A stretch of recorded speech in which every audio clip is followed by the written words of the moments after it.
Buenas noches a todos. La Iniciativa Integral Médica Politécnica, la Asociación Médica de Estudiantes de Jalapa, los comités académicos de estudiantes de medicina de la Universidad Autónoma del Estado de Hidalgo y el Comité de Estudiantes de Medicina de Tapachula, a través del Comité Permanente de Publicaciones Médicas, así como la Federación Latinoamericana de Sociedades Científicas de Estudiantes de Medicina, FELSOCEM, y el Comité Permanente de Evaluación y Desarrollo Científico, CEPEDEC, les damos la bienvenida a este Congreso de Investigación e Innovación en el área de Ciencias de la Salud. Les recordamos que para su asistencia deberán contestar el formulario y anexar la captura de pantalla con la imagen que les vamos a proyectar, así como en las ponencias anteriores. Y dicho comentario pues va a permanecer fijado. Ahora sí, permítanme presentarles a nuestro ponente. Como ya lo conocen, pues es Samuel Ruiz Pérez, de la Universidad Autónoma de Baja California. Y bueno, el día de hoy nos va a hablar sobre muestreo y universo de estudio. Pues Samu, te damos la bienvenida y muchas gracias por aceptar nuevamente participar en este congreso. Puedes iniciar. Gracias, Mónica. Pues hola de nuevo. Me da gusto que estén otra vez el día de hoy tratando de ampliar nuestro conocimiento mutuamente sobre todo este maravilloso mundo de la investigación. Entonces, como ya también les adelantaron, vamos a ver sobre el muestreo. Espero ya puedan ver mi pantalla. De lo contrario, me dicen y me regreso. Ok, pues ya me presenté el día de ayer, entonces vemos de lleno. Vamos a hacer un ejercicio mental. Bueno, primeramente, el temario de hoy es también muy corto. Vamos a ver un par de definiciones. Vamos a hablar sobre los tipos de muestreo. Vamos a ver cómo elegir una muestra cuando estén redactando su protocolo y cuando lo estén llevando a cabo, y cuál va a ser la metodología que se debe de seguir para tener un adecuado muestreo. ¿Ok? Ahora sí, hagamos un ejercicio mental. Imaginemos que el día de mañana yo inicio una empresa de champús. Entonces, en equipos de 4, los pongo a hacerme una investigación tipo de marketing. Y les pido que entre ustedes 4 me investiguen cuál es la tendencia de champús en mi ciudad, Tijuana. Quiero que me digan cuál es el champú que utilizan los tijuanenses para yo así poder reformular y pues ver qué le voy a agregar a mi champú, cómo voy a hacer la campaña publicitaria, etcétera, ¿no? Entonces, yo no les voy a pedir que me encuesten a las personas que se encuentran en un supermercado. Imagínense que yo, en lugar de que les pidiera que le preguntaran a un par de personas, les pidiera que encuestaran a la gente de todas las filas de un supermercado. O imagínense que ni siquiera la de todas las filas, sino todos los clientes en una jornada de un supermercado. O imagínense ahora que les pidiese que encuestaran a toda la gente de todas las filas, de toda una jornada, de todos los supermercados de la ciudad. Entre ustedes 4 veo muy difícil que logren hacerlo. Incluso si fueran 8 o si fueran 10 personas, difícilmente ustedes me van a poder encuestar a toda la gente de la que en este ejemplo estamos hablando.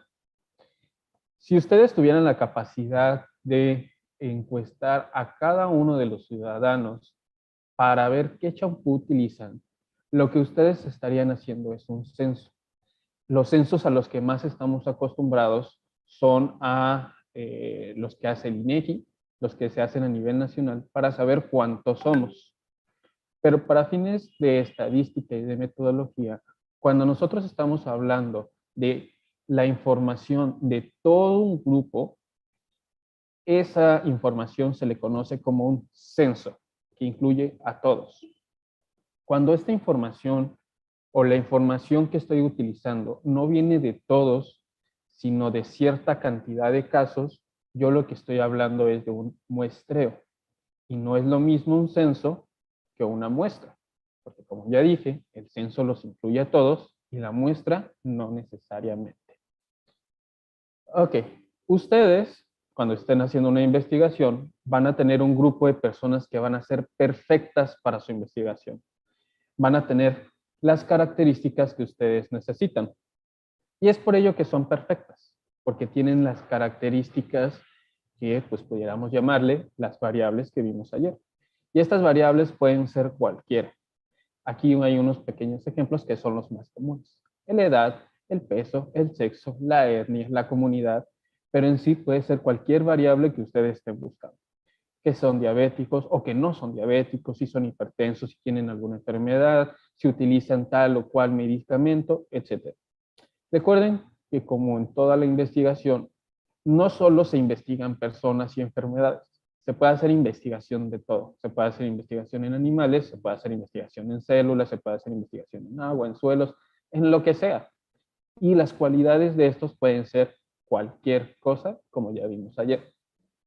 Pero como nosotros estamos en medicina, la mayoría de los ejemplos que voy a empezar a utilizar en este momento se van a tratar de personas, enfermedades o cosas prácticas que nosotros pudiéramos hacer en el día a día de investigación en nuestra carrera. Entonces, estas personas o nuestros sujetos de estudio van a tener ciertas características que como investigadores vamos a establecer que son las características que nosotros vamos a buscar y necesitar dentro de nuestro protocolo. El grupo de personas, independientemente del número que sea, pero que cumpla con estas características, les llamaremos unidad de muestreo. Una unidad de muestreo es un sujeto, y por sujeto, ya dije, me refiero a cualquier cosa, objeto, persona, animal, bacteria o elemento que cumpla con las características que yo defino. Entonces, no es lo mismo una población, una unidad de muestreo y una muestra. Una muestra, según el maestro y dios de la metodología Sampieri, lo define como un subgrupo del universo o población de la cual vamos a recolectar los datos y debe ser representativa de la misma. Si lo viéramos en un mapa, todos los elementos existentes de algo, ya sea de personas, de animales, de bacterias, bla, bla, bla, le vamos a llamar población o también le podemos llamar universo. ¿Okay? Y todas las personas, animales, células, bla, bla, bla, que cumplan con nuestras características son nuestros elementos o unidades de muestreo. Pudiéramos decir que el conjunto de todas las personas, animales o células que completen estas características van a ser nuestra subpoblación o nuestro subuniverso o es un subgrupo de nuestra población, porque están los que los cumplen y las que no los cumplen. Y dependiendo del tamaño, los elementos o unidades pueden ser nuestra muestra o podemos elegir una muestra de este subgrupo. Entonces, una muestra puede tener todos los elementos de muestreo o puede contener algunos. Y nuestra población puede ser totalmente estudiada, pero si la estudiamos totalmente, no va a ser una muestra, sino un censo. Hablemos entonces en ejemplos. Si yo quisiera ver cuántos niños de secundaria hay con obesidad en México, todos los niños de secundaria serían mi población. Y pudiéramos estar hablando de a lo mejor 15 millones o más de adolescentes que están en secundaria. Yo necesito poner ciertas características para poder reducir el tamaño de elementos que yo necesito estudiar. Entonces yo puedo poner que van a ser solamente niños varones que estén en el primer grado de secundaria y que estén en los grupos, que sea el grupo A. Entonces, de todos los sujetos de secundaria, me voy a quedar con un pequeño grupo, en comparación, claro, a la población, de elementos, y que son los que cumplen mis características. Aún así, si estuviéramos hablando de números casi reales, Si fueran 15 millones, a lo mejor ya me quedé con 1 millón. Y si estoy hablando de que yo soy un solo investigador aquí en la triste Tijuana y necesito hacer este estudio nacional, pues conmigo no va a ser suficiente. Entonces, ¿qué voy a hacer? Pues voy a seleccionar unos cuantos de ese millón para poder estudiarlos más fácilmente. Entonces, ¿qué es mejor? ¿Una muestra o un censo? Pues para fines teóricos, el censo. ¿Por qué? Porque va a incluir a todos. Y si yo tengo la información de todos, yo lo que voy a obtener son datos. No es propio de esta plática porque es un poquito más de estadística, pero hay una diferencia entre un dato y un parámetro. Cuando yo obtengo información de toda la población, es decir, porque realicé un censo, lo que yo estoy obteniendo son datos, son hechos. Sin embargo, cuando yo obtengo una muestra, yo no puedo decir que esa es la información de toda mi población. Entonces lo que yo obtengo son parámetros. Y cuando yo estos parámetros les aplico algún análisis estadístico, es cuando yo puedo generalizarlos o no a mi población. Entonces es mejor manejar datos cuando tengo un censo, pero muy difícilmente yo voy a poder obtener censos y datos. Casi siempre voy a estar utilizando parámetros y voy a estar utilizando muestras, porque es difícil, es costoso tanto económico como en recursos humanos y como en tiempo hacer o recolectar esta información tan grande. Entonces, ¿está mal utilizar una muestra en lugar de un censo? No está mal, siempre y cuando la lleve adecuadamente. Todos los estudios necesitan o voy a recurrir a una muestra, no necesariamente. A lo mejor mi población es tan pequeña que voy a poder censarla. Por ejemplo, yo pudiera hacer un estudio sobre pacientes con artritis y va a depender de mi ambición, por llamarlo de alguna manera, o mis metas que ponga, qué tan grande hago mi estudio. Lo mismo da en cuestión de trabajo, de redactar el protocolo. Me va a tomar las mismas 10 páginas y las mismas 10 horas redactar un protocolo para hacerlo a nivel nacional que a nivel local como a nivel hospital. Entonces, si yo tengo los recursos para hacer algo local, es decir, en mi ciudad, pues hago un protocolo a nivel mi ciudad. Y a lo mejor, dependiendo de mis recursos, puedo censar a toda la población de artríticos. Pero a lo mejor voy a requerir una muestra. O a lo mejor yo lo hago muy, muy específico. Y es cuántas pacientes en el piso 2 de medicina interna del hospital donde estoy rotando tienen artritis no diagnosticada. Y yo puedo o censar a todos mis pacientes del segundo piso y aplicarles alguna prueba, o bien, aunque yo pueda hacerlo, voy a seleccionar nada más a ciertos pacientes como a modo de tamizaje para ver si ellos tienen. ¿Okay? Entonces, no todos los estudios lo requieren y quien lo va a determinar es el investigador de acuerdo a la magnitud de su trabajo y de acuerdo a los recursos que tengan. Pueden tener un trabajo muy grande y también tener muchos recursos, o pueden tener un trabajo chico y sin recursos y entonces pues van a tener que ajustarse a las necesidades de cada investigador. Okay. Entonces, esa es la diferencia entre población, unidad de muestreo y muestra. El muestreo como tal lo podemos clasificar en dos tipos y esto va a ser de acuerdo a su metodología. Y la metodología que sigamos nos va a dar ciertas cualidades estadísticas, que va a ser la probabilidad. Y es por ello que nosotros lo podemos clasificar como estudios, como muestreos probabilísticos y no probabilísticos. Empecemos por los que sí son probabilísticos. Estos van a tener tres características que los van a volver probabilísticos. Si no tiene una de estas tres, automáticamente pasa a ser no probabilístico. La primera y más importante es que todos los elegidos, o más bien toda la población, tienen la misma posibilidad de ser elegidos. La segunda, también en orden de importancia, es que a los que yo elija, los elegí al azar. Y generalmente estas dos cualidades van de la mano. Si tienen la misma posibilidad de ser elegidos, es porque generalmente yo pongo características que son bien definidas, que es la tercera cuestión, y generalmente estas características permiten a esta población no reducirse o ser discriminada.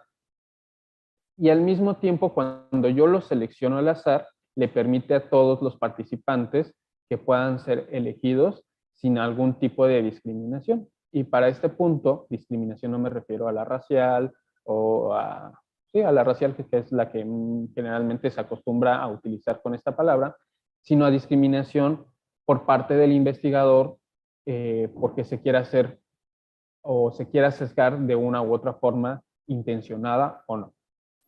Entonces, recapitulando, todos tienen la misma posibilidad, son elegidos al azar y todos tienen características definidas previamente a la selección. Los no probabilísticos se le conocen como selecciones dirigidas, que es todo lo contrario. El autor o el investigador puede elegir a quién va a meter a su estudio o a quién va a encuestar de acuerdo con las características del estudio o el mismo criterio del investigador. Estos generalmente se utilizan en estudios cualitativos. Sin embargo, hay ciertos estudios cuantitativos que van a requerir o van a aprovechar las características de un estudio, de un muestreo no probabilístico, sin embargo, no dejan de ser cuantitativos. Entonces, sí se usan más en los cualitativos, pero también va a haber cuantitativos que lo utilizan.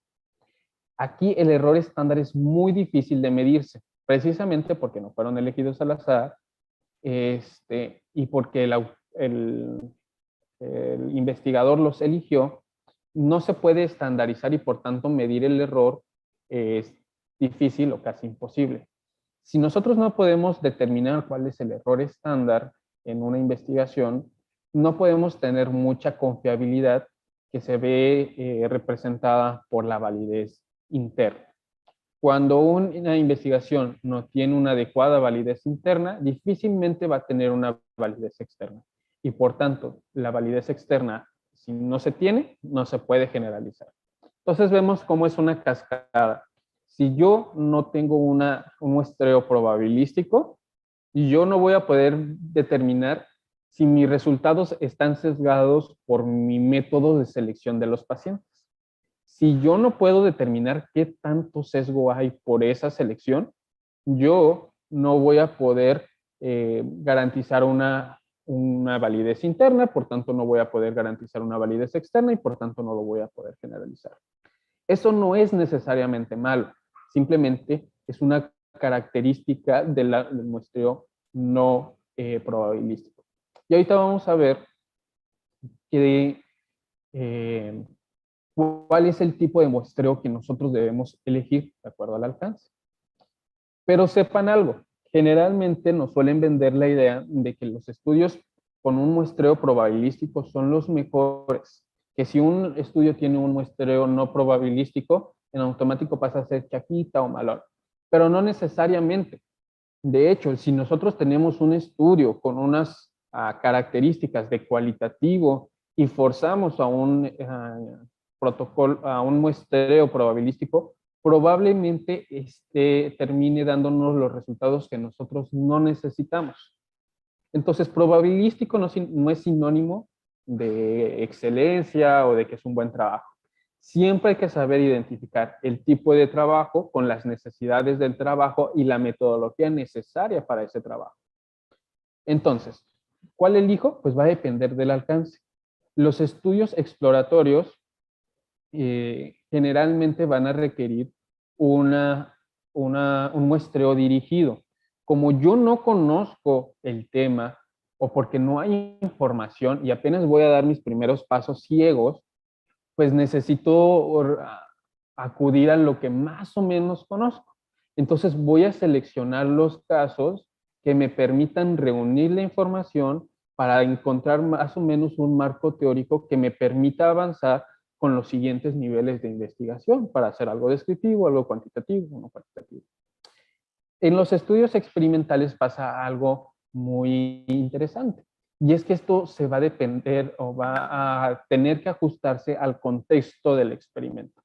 Va a haber experimentos donde nuestros casos sean tan específicos que los voy a tener que seleccionar yo para tener un adecuado control de las variables, para tener un adecuado control interno. Generalmente esto se hace antes de pasar al siguiente paso, cuando ya lo hago un poco más generalizable. Puede ser por situaciones muy raras. Por ejemplo, yo estoy estudiando un nuevo medicamento para una enfermedad huérfana donde solo hay 1000 casos en todo el mundo. Entonces, pues yo voy a seleccionar esos 1000 casos para aplicar el medicamento y entonces ver si funciona.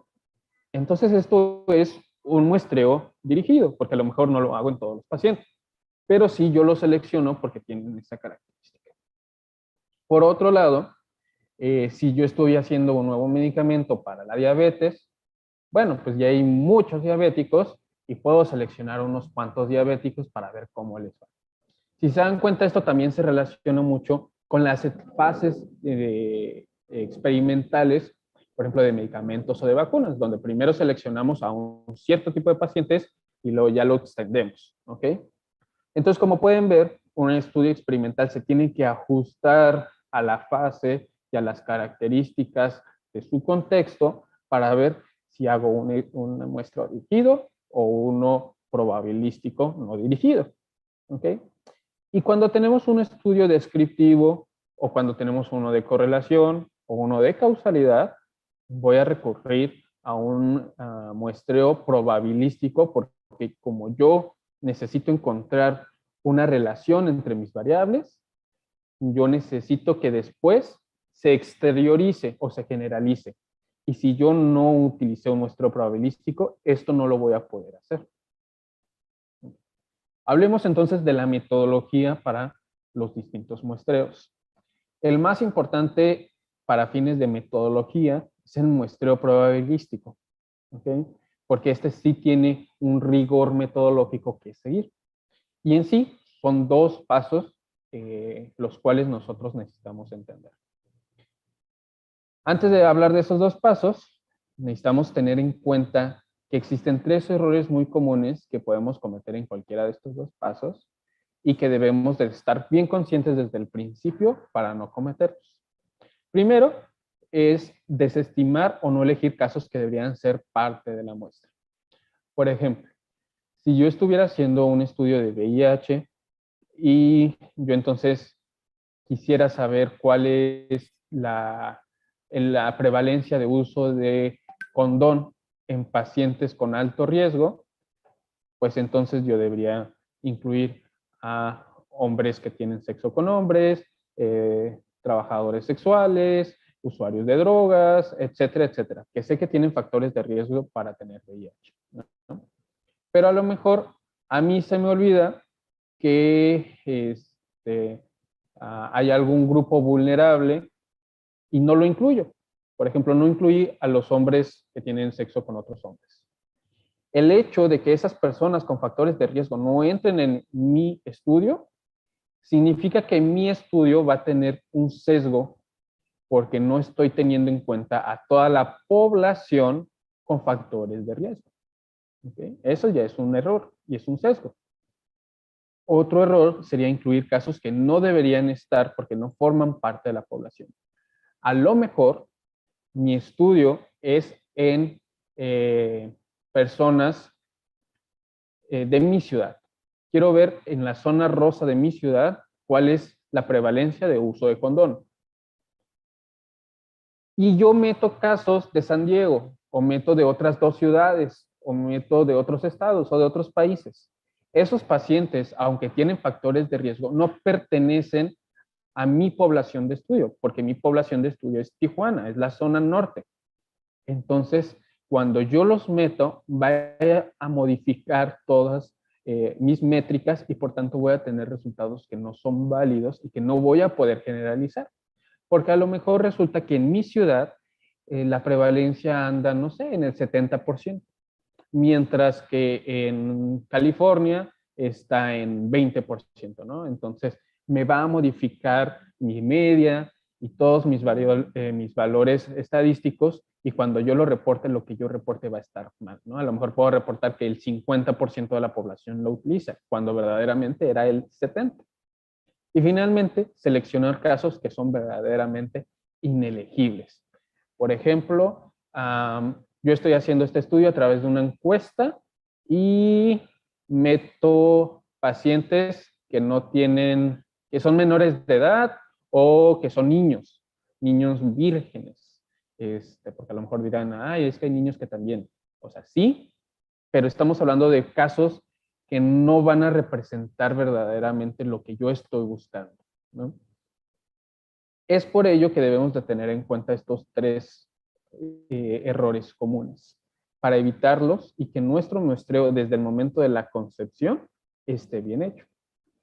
Si ya tenemos más o menos bien definidas las características, que vaya, es lo que nosotros estamos haciendo en esta parte, verificar que las características de nuestro estudio se estén siguiendo, porque si yo en mis características para mi unidad de muestreo ya puse que tienen que ser de tal a tal edad, con tal y tal estilo de vida, con tal y tal factores de riesgo, pues no debería incluir niños o no debería incluir estadounidenses.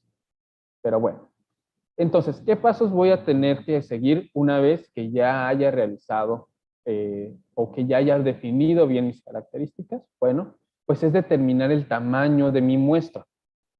Yo en Tijuana hay casi 2 millones de personas. Entonces, necesito saber cuántas de esas 2 millones de personas voy a ir a encuestar, porque si no volvemos a lo mismo. No necesito un censo, pero no es lo mismo que tomar una muestra de 10 personas, a tomar una de 1,5 millones, a tomar de 1,000, etcétera, etcétera. ¿Y cómo vamos a saber si tomo 1,000, 1,000,000 o 50 o 10? Pues a través de una muestra representativa. La muestra representativa va a ser la cantidad mínima de personas que yo necesito intervenir, encuestar, cuestionar, etcétera, etcétera, para que al final los resultados que yo tenga los pueda generalizar a toda mi población. Entonces, existen dos maneras de determinar el tamaño de una muestra representativa. Es a través de esta fórmula o es a través de programas. Cualquiera de las dos es válida. Algunas van a tener cierta practicidad sobre la otra. Por ejemplo, la fórmula me va a servir a mí porque me va a dar valores con decimales. Entonces me puede dar 10.2 o 10.7. Y la calculadora a lo mejor solo me dice 10 u 11. Y yo como investigador puedo jugar con ese punto 2 o con ese punto 7 y redondearlo de acuerdo a mis necesidades. Porque a lo mejor yo necesito encuestar 11 personas en un centro de salud, pero resulta que ahí solo hay 10. Entonces puedo yo ajustar mis números a mi conveniencia. Por otro lado, es muy práctico utilizar los programas. Es importante que sepan qué significa cada una de las letras dentro de esta fórmula, porque va a haber programas que en lugar de que les pregunten cuál es el tamaño de tu población o cuál es tu nivel de error estimado, te ponga también las letritas que son constantes, pues universales en esta parte de la estadística, ¿no? Entonces, la N siempre va a ser el tamaño de la muestra. La N mayúscula va a ser el tamaño de la población o de mi censo, que puedo o no conocer.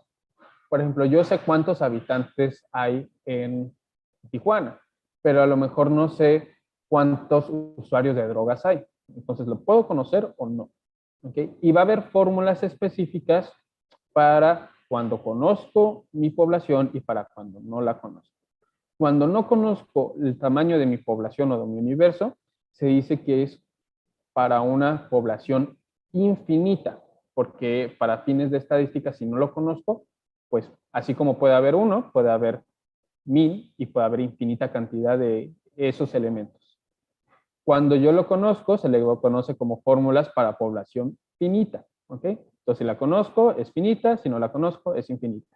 N minúscula es la muestra y la N mayúscula es mi población o universo. La Z es el nivel de confianza, que va del 0 al 100.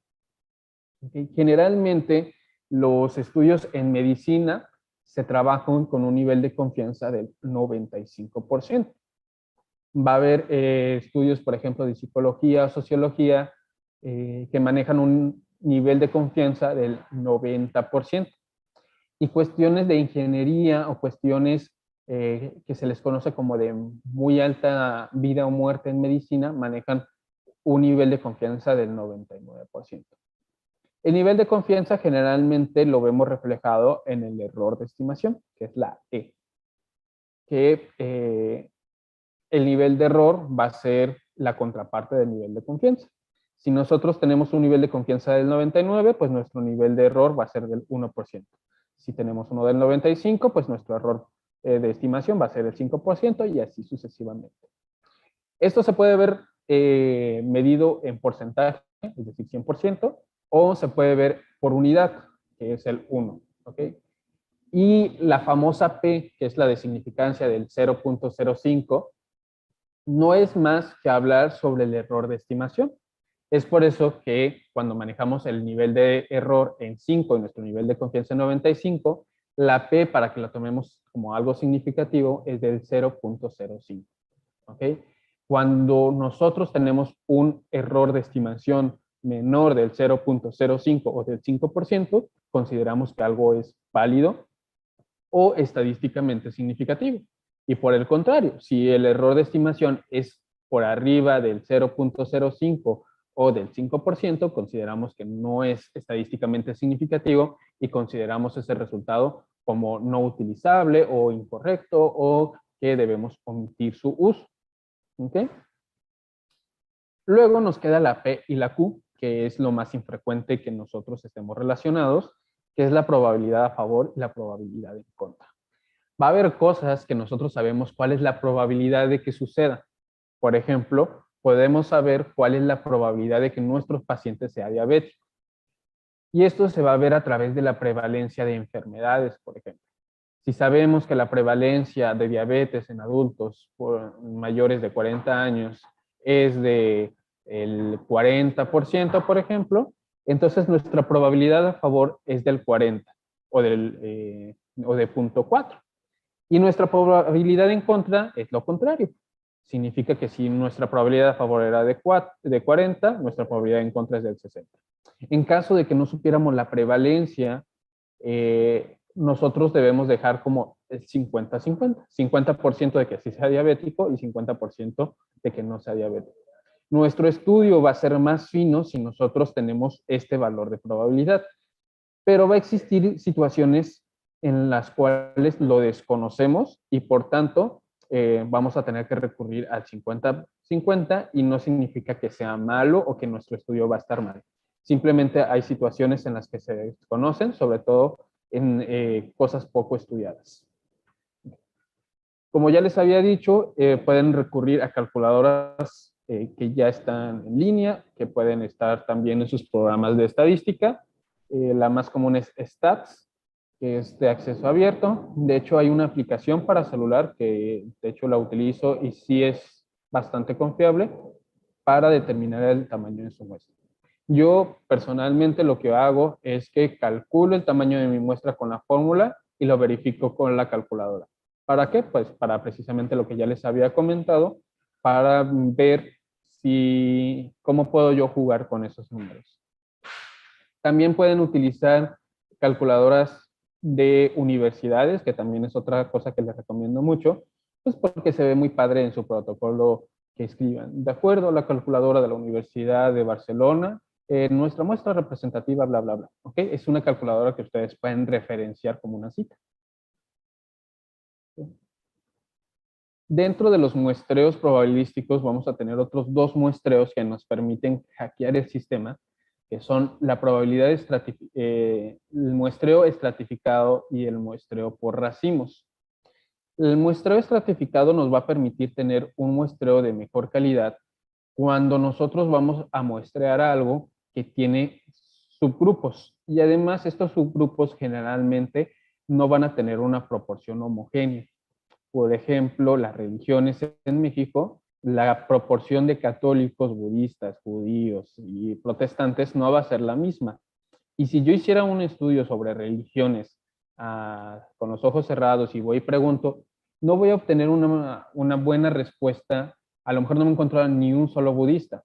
Entonces, lo que yo tengo que hacer es estratificarla de acuerdo a la proporción. Y la verdad es que es muy sencillo. También existen calculadoras que les pueden dar, si ustedes saben cuántos hay de qué elemento, los pueden incluir.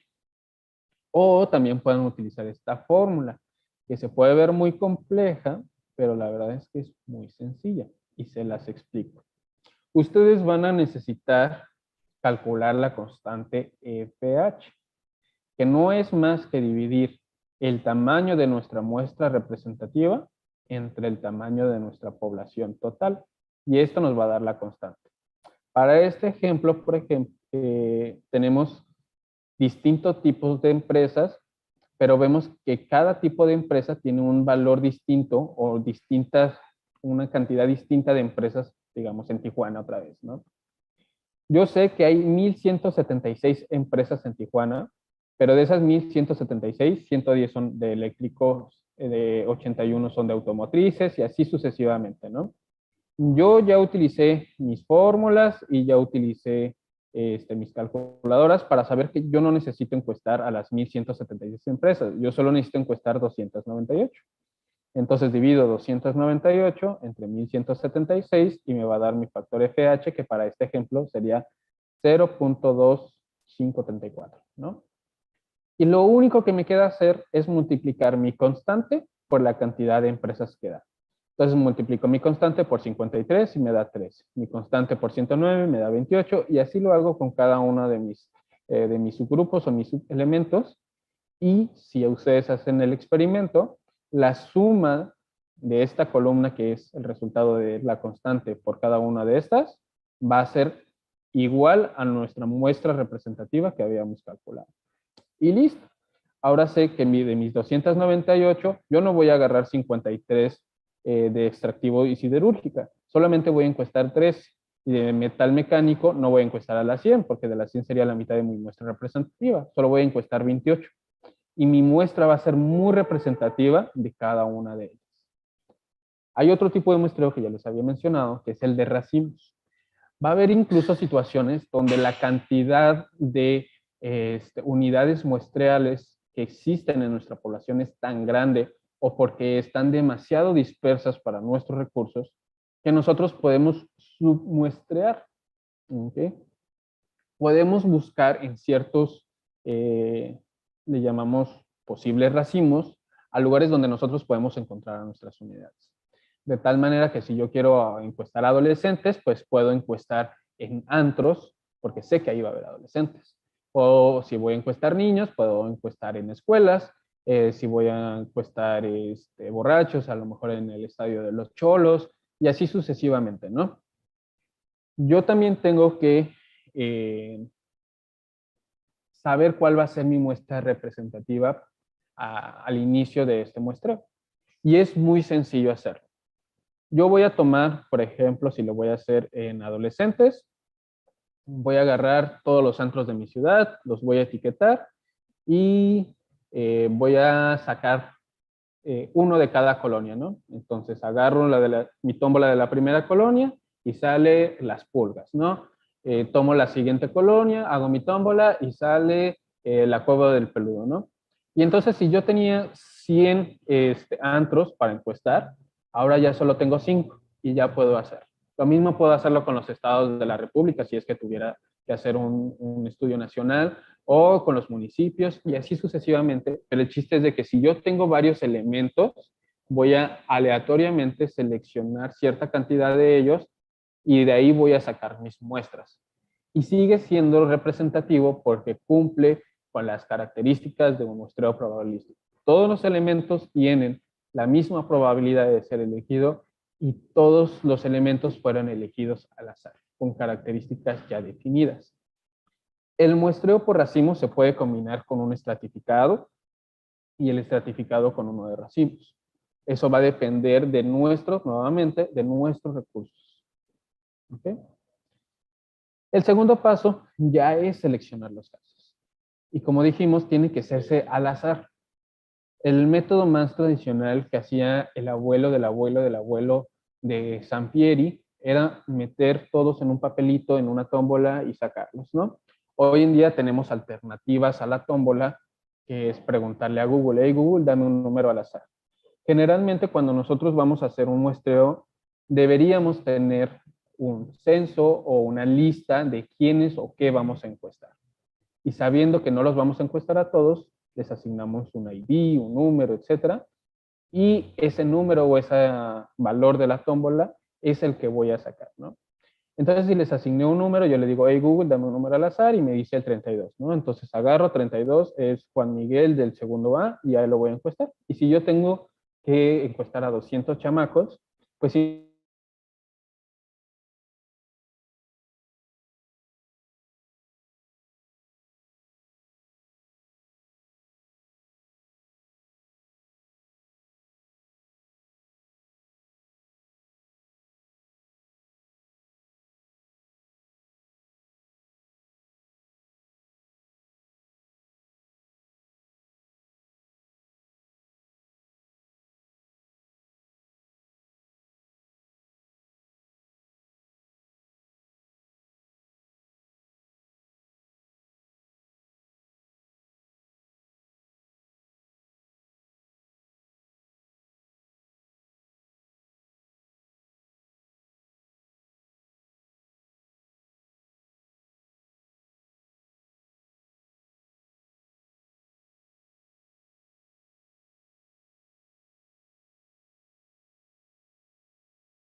Sorry, amigos, me perdí por un segundo.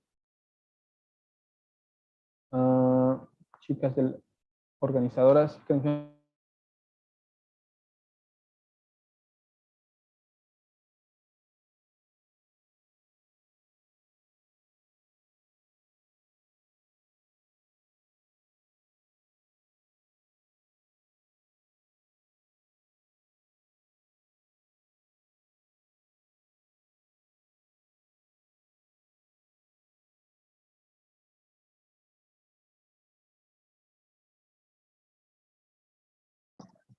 Chicos, nuestro ponente está teniendo problemas con el internet, así que espérenos unos minutitos a que vuelva.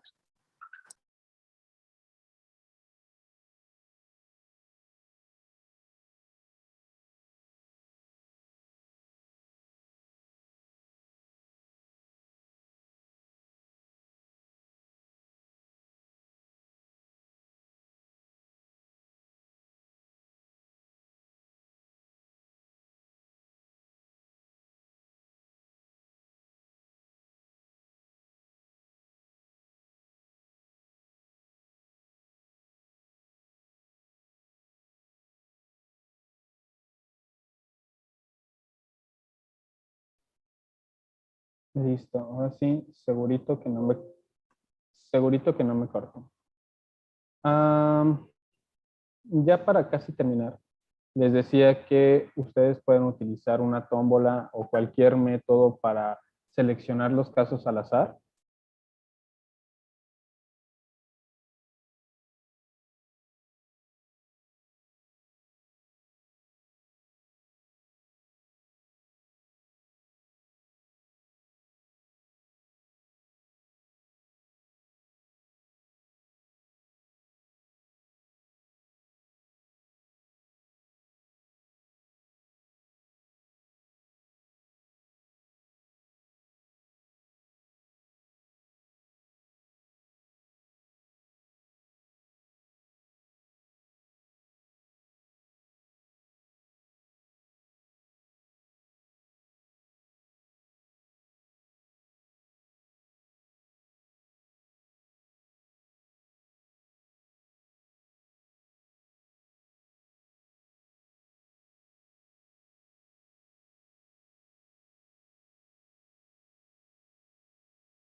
Ok, en lo que regresa Samuel, les dejaremos con la captura de pantalla de asistencia y pues seguiremos la ponencia en cuanto regrese.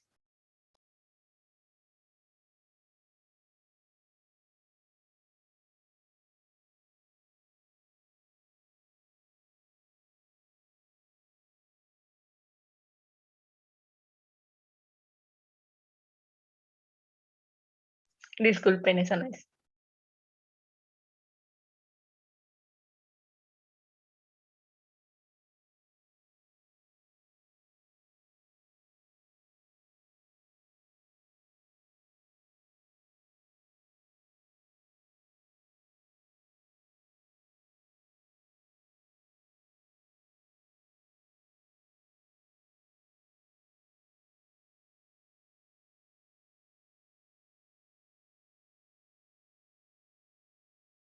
Otra cosa, igual una disculpa por que en la anterior ponencia pusimos la captura de la ponencia número 8, así que en esta será la número 7.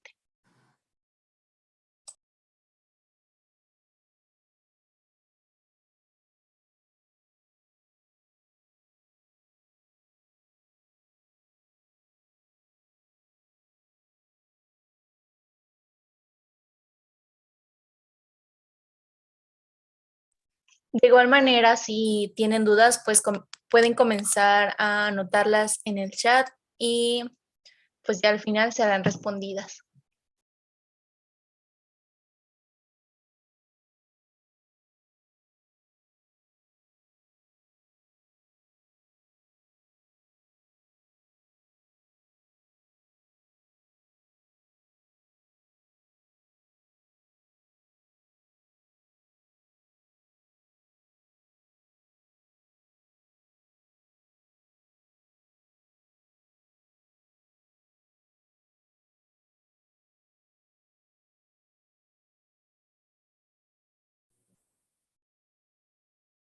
¿Aló?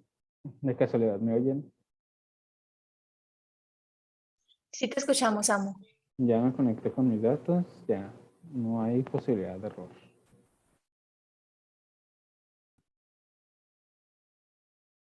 Como dato curioso, a Tijuana le dicen la aspirina porque tan pronto llueve se deshace todo, incluyendo las comunicaciones. Una disculpa bien grande. ¿Creen que me puedan permitir proyectar otra vez? Y ahora sí les prometo que no les queda mal.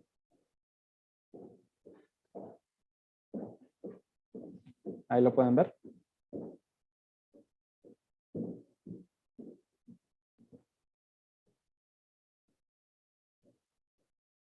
Ok. Asumiré que sí pueden ver mi pantalla.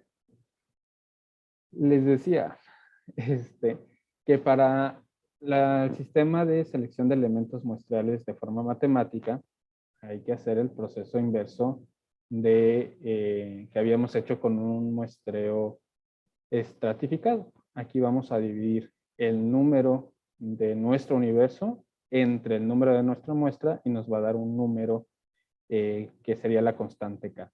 Entonces, en nuestra lista que tendríamos con el número de niños, el número de trabajadores, el número de participantes de nuestra colonia, etcétera, lo único que tendríamos que ir es seleccionando cada 5 casos. Entonces agarraríamos el caso 1, el caso 5, el caso 10, el caso 15, el caso 20, el caso 25 y así sucesivamente hasta que completáramos la cantidad de elementos necesarios para nuestro protocolo. Y la lista que nosotros no hicimos, que puede estar hecha alfabéticamente o por la ubicación de sus casas, sigue manteniendo esa aleatoriedad y nos va entonces permitir continuar con estas características que debe tener un estudio probabilístico. Existe también, que ya dudo que nosotros lo hagamos, pero que sí lo hacía el papá de Sampieri, era a través del muestreo al azar por marcado telefónico, ¿no? Entonces ellos llamaban al 664-1001 y si les contestaban, lo encuestaban, ¿no? Y luego llamaban al 664-100002 y así sucesivamente hasta que completaran. Sigue siendo aleatorio, sigue teniendo toda la misma probabilidad, Y conforme se fue modernizando, también salieron software que nos dan números telefónicos al azar para hacerlo un poquito más moderno, ¿verdad? Aunque, como les digo, estos suelen ser raros, sobre todo en medicina, suelen ser mucho de marketing, suelen ser mucho de cuestiones políticas, así que todavía se utiliza y todavía incluso pudieran ustedes, si se dedicaran, por ejemplo, a la investigación para la industria privada, pues llegar a utilizar. Ya casi terminamos. Deben de saber también que existen ciertos tamaños de muestreo que ya están casi estandarizadas de acuerdo a las características de nuestro estudio y de acuerdo a las características del alcance que va a tener en cuestión geográfico nuestro estudio. Se han hecho este tipo de estandarizaciones para, o más bien en base a muchos estudios que ya se hayan realizado a lo largo de la historia, para saber más o menos qué población se tiene que encuestar o intervenir para que siga siendo significativo, aunque no hagamos un muestreo representativo. Esto va a ser útil para situaciones en las que no sabemos cuál es nuestra población o porque varía mucho.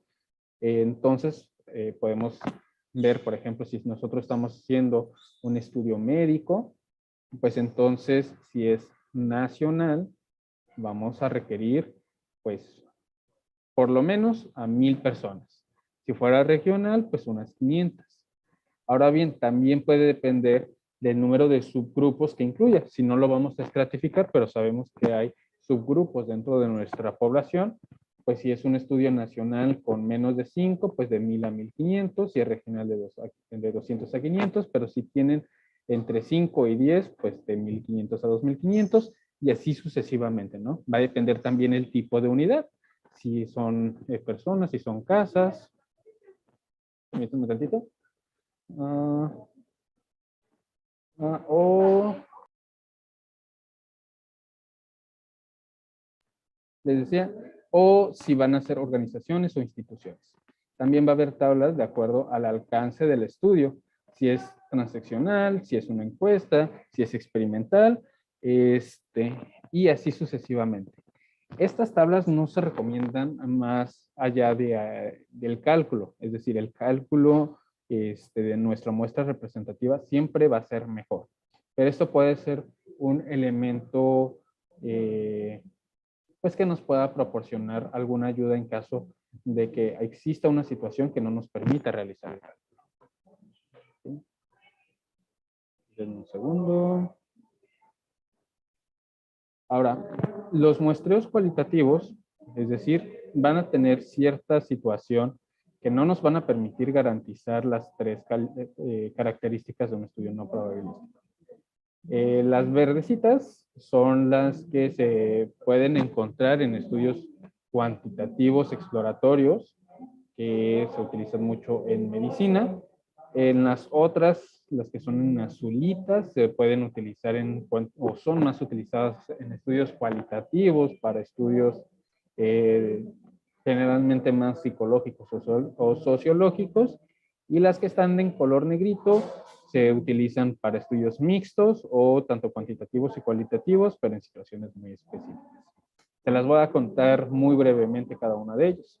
La muestra de participantes voluntarios es muy habitual en medicina y sobre todo en Estados Unidos. Por ejemplo, aquí en Frontera nos toca ver muchos comerciales de usted sufre diabetes, usted pudiera participar en nuestro estudio para ver los nuevos glucómetros. Llame a tal número e inscríbase.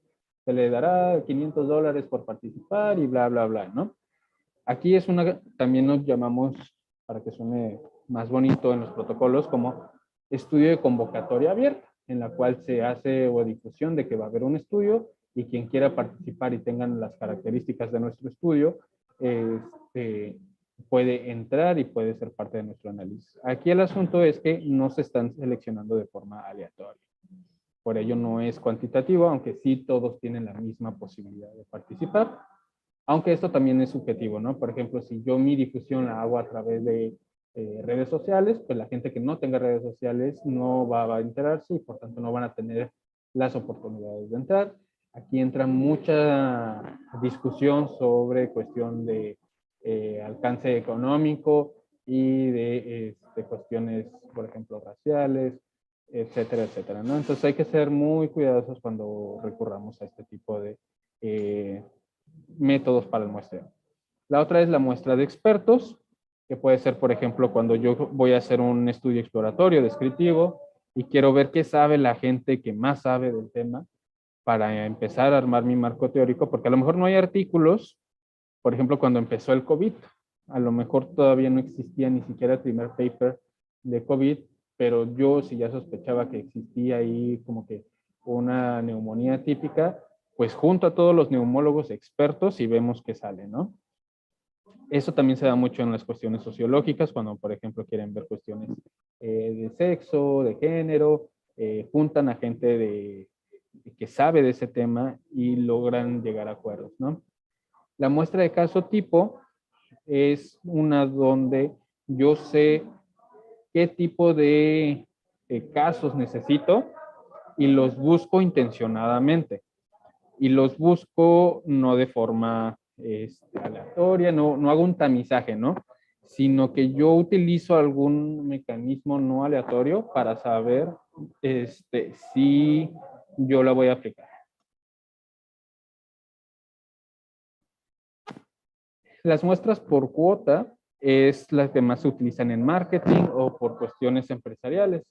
Es como el ejemplo que les di al principio, donde están sacando un nuevo producto y entonces les dicen, necesito que me encuestes a 100 mujeres, ¿no?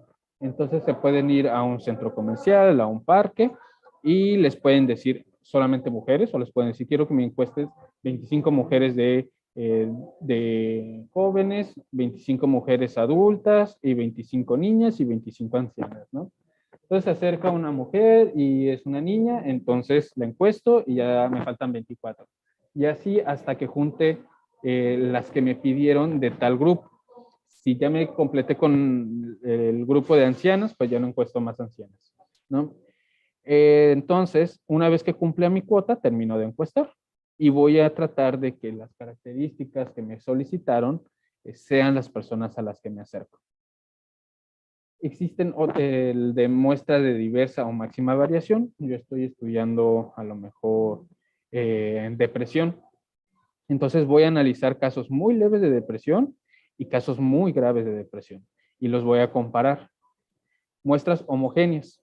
Sigo estudiando depresión, pero voy a ver cómo funciona cierta terapia conductual en pacientes depresivos. Entonces voy a buscar pacientes que tengan las mismas manifestaciones de depresión, el mismo tipo de evolución, con las mismas características, sexo, edad, bla, bla, bla, bla.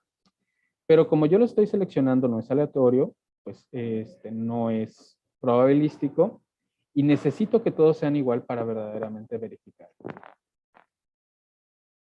Tengo la de cadena o por redes, que también es muy usual, sobre todo en nuestro medio como estudiantes, que es la llamada bola de nieve. Yo tengo un caso y al terminar la intervención le pido a ese caso que invite a 3 de sus amigos o a 5 de sus amigos a que también contesten mi encuesta o que vengan a participar a la medición, etcétera, ¿no? Entonces, un caso me va a traer más casos. Por eso es de cadena o de redes. De casos extremos, yo voy a tener una situación que estoy estudiando y necesito saber lo que se sale del parámetro. A veces se confunde con la de máxima variación, donde yo reviso las dos puntas, pero en los casos extremos yo me voy a dedicar solamente a medir un extremo y generalmente es algo pues muy intenso, ¿no? Por ejemplo, si yo estoy estudiando violencia, me voy a ir a las cárceles con los homicidas, con los a los de alta criminalidad, donde necesitan casi sedar al sujeto para cuestionarlo, ¿no? A eso nos referimos con extremo, o sea, literalmente extremo. Las muestras confirmativas, por ejemplo, yo estoy haciendo un estudio sobre artritis, sobre la cuestión emocional de los pacientes artríticos. Entonces voy con los pacientes que ya sé que tienen artritis y los encuesto, ¿no? Las muestras teóricas conceptuales son situaciones donde yo verdaderamente no tengo la certeza de que algo esté pasando, sobre todo en los estudios exploratorios o descriptivos, Y por ejemplo, cuando no existía todavía una definición operacional de COVID, y yo quiero ver cuánta gente con COVID se está quedando desempleada, pero no tengo suficientes PCR y solamente utilicé la definición operacional, pues sería una muestra teórica, porque teóricamente tiene COVID, aunque yo no lo haya confirmado. ¿Okay? Y la más clásica de nosotros, la muestra por conveniencia. Cuando yo le pregunto a mis amigos, a un conocido, a mis compañeros de trabajo, que por favor llenen mi encuesta porque pues tengo que entregar mi protocolo para el martes, ¿no? Esa es la más usual, les digo, porque como nosotros universitarios, pues recurrimos a nuestras amistades, pero también puede ser por situaciones espontáneas. Por ejemplo, yo estoy haciendo un cuestionario sobre cuánto saben los cardiólogos del RCP, ¿no? Y yo planeaba mandar este cuestionario a la Asociación Americana de Cardiólogos, pero resulta que frente a mi casa están haciendo la convención anual de cardiólogos mexicanos, ¿no? Entonces sí iba a mandarlo por correo para que todos tuvieran la misma probabilidad, pero casualmente está esa convención y la aprovecho, ¿no? Entonces es por conveniencia y es totalmente válido. Entonces, estos fueron los tipos de muestreo cualitativos, es decir, no probabilísticos, pero como ya mencioné, va a haber situaciones donde hagamos muestreos cuantitativos, no probabilísticos en estudios cuantitativos, o puede haber estudios mixtos, o que no son mixtos, pero que inicialmente van a requerir uno no probabilístico y va a terminar en uno probabilístico. ¿Sí? Entonces, últimos consejos, adapten su muestreo a sus necesidades, sean muy conscientes de qué es lo que quieren investigar. Por eso siempre se hace mucho énfasis en el alcance del estudio, qué es lo que quieren lograr para que sepan qué es lo que tienen que hacer. Un muestreo adecuado nos va a llevar a adecuados datos y adecuados datos nos van a llevar a adecuados resultados. ¿Okay? Entonces, por mi parte sería todo. Les pido una disculpa muy grande por las fallas técnicas y si tienen alguna pregunta, adelante.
Al parecer todavía no tenemos preguntas aún.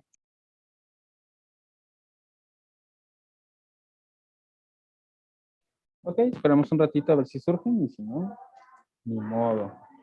Igual les dejo mis redes y mis datos de contacto por si quieren enviarme alguna pregunta. Contaba con quien sea.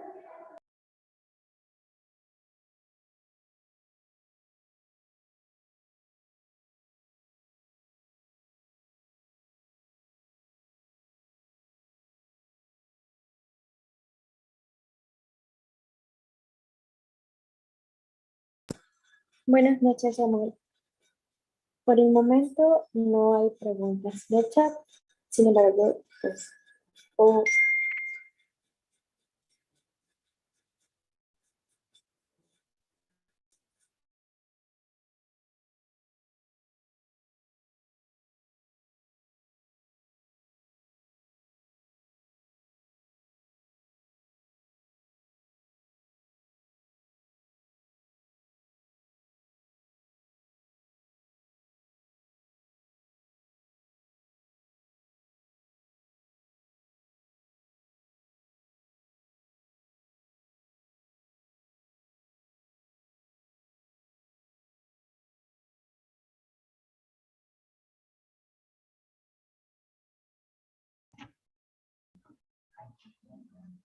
Bueno, como no hay preguntas y en caso de que llegue a haber preguntas, te daremos, bueno, te las enviaremos por correo o por mensaje de texto. Y bueno, nuevamente la Asociación Médica de Estudiantes de Jalapa, los comités académicos de estudiantes de medicina de la Universidad Autónoma del Estado de Hidalgo y el Comité de Estudiantes de Medicina de Tapachula, junto con la Iniciativa Integral Médica Politécnica, a través del Comité Permanente de Publicaciones Médicas, te damos las gracias, Samuel, por exponernos este tema y agradecemos tu tiempo. En el transcurso de la semana te estaremos enviando tu constancia de participación. Muchas gracias. Gracias a ustedes por la invitación y gracias a todos los asistentes por tomarse el tiempo de aprender más. Y espero con ansias, si llegan a tener alguna pregunta, que me la hagan llegar. En serio, disfruto mucho cuando hacen preguntas, porque si no sé, me obligan a investigar y porque sé que entonces hay cierto interés por la investigación y eso es lo que más me llena. Entonces, muchas gracias a todos, tengan una bonita noche y esperemos vernos muy pronto en otra plática. Bye, bye.